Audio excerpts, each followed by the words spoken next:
เจริญสัมมาทิฏฐิวิถีในยุคสมัยนี้เป็นยุคที่ปัญหาทางการเงินกำลังอาละวาดหนักทั้งคนในเมืองกรุงและเมืองคนรอบนอกคนบ้านนอกล้วนต่างก็เจอปัญหาเดียวกันทำไมจึงเป็นเช่นนั้นก็เป็นเพราะสาเหตุแห่งการสะสมเส้นเลือดขอดทางเศรษฐกิจแล้วก็เชื้อมะเร็งกินสมองในเรื่องของเศรษฐกิจที่มีอยู่เยอะมากเกินไปในสังคมที่สืบสานกันมายาวนานแล้ว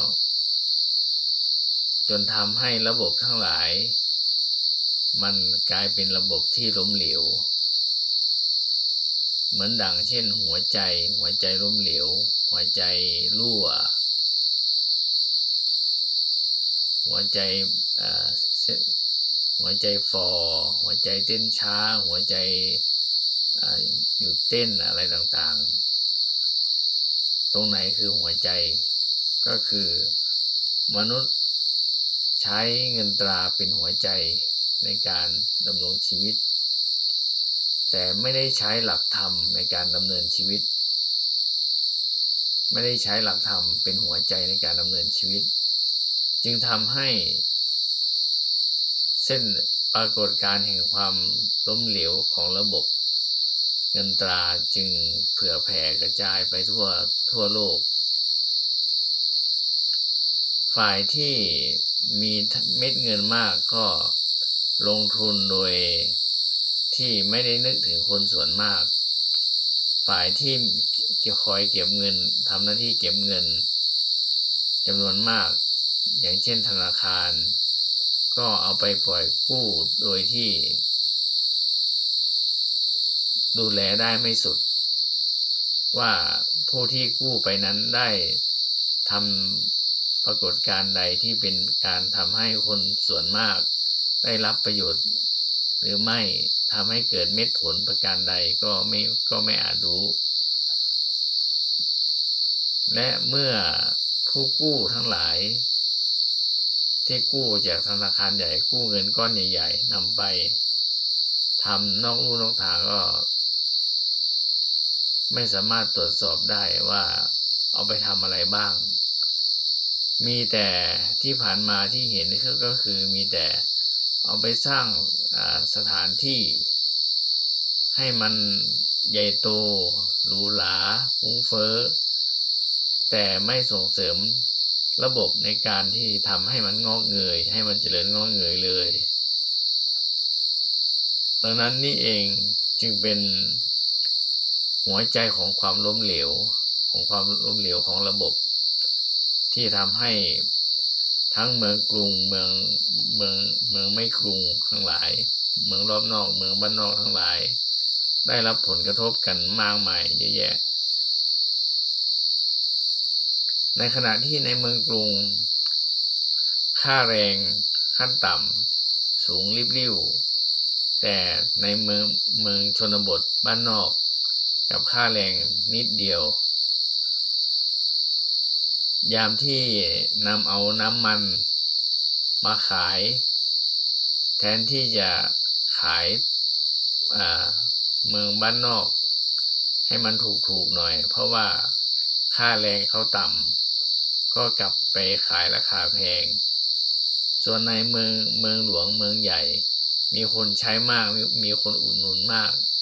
กลับขายเสียถูกไม่ซึ่งนี่คือความไม่สมดุลของระบบความไม่เป็นธรรมของระบบที่มนุษย์ใช้เงินเป็นหัวใจในการบริหารกิจการทั้งหลายดังนั้นหลายๆกรณีนักเศรษฐศาสตร์ควรจะหันมาพิจารณาเปลี่ยนแปลงพัฒนาระบบกันใหม่ได้แล้วในเรื่องของระบบเศรษฐศาสตร์ไม่เช่นนั้นต่อไปนี้สงครามเศรษฐกิจทั้งหลายก็จะพัฒนาไปสู่ความ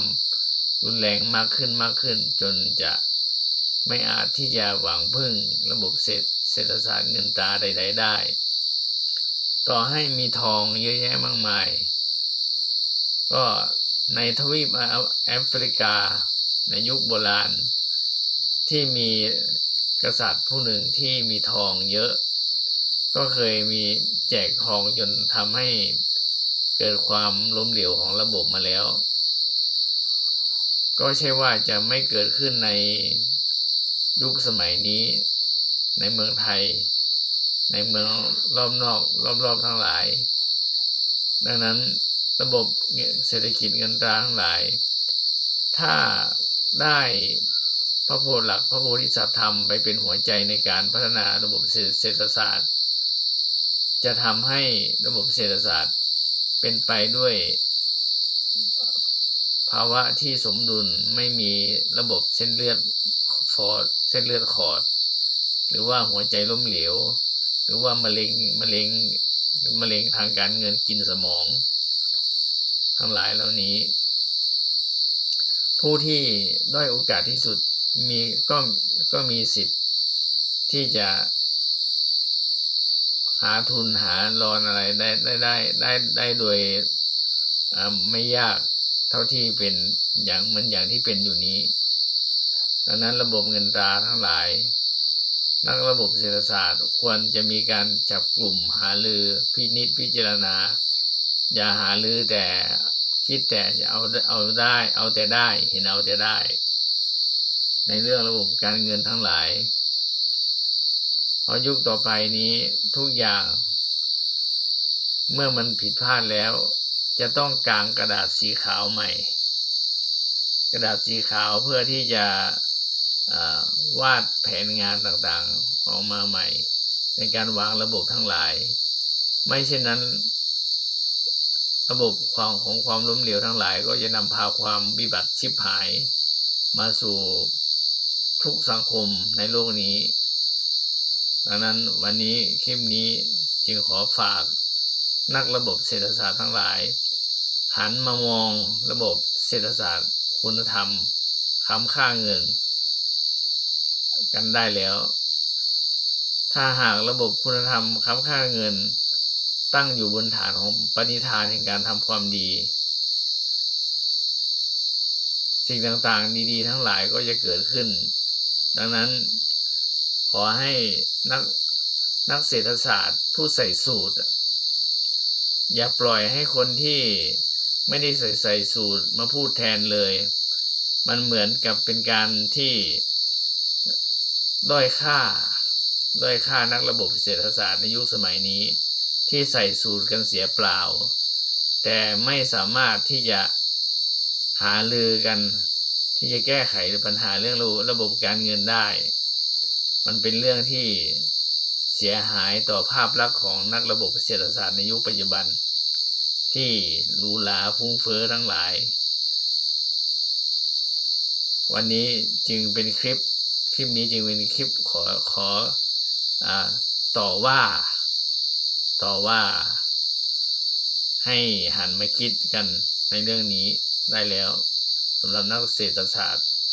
ที่คุมระบบการเงินทั้งหลายอย่าเอาแต่ใส่สูตรแล้วก็ไม่มองระบบการเงินที่แท้จริง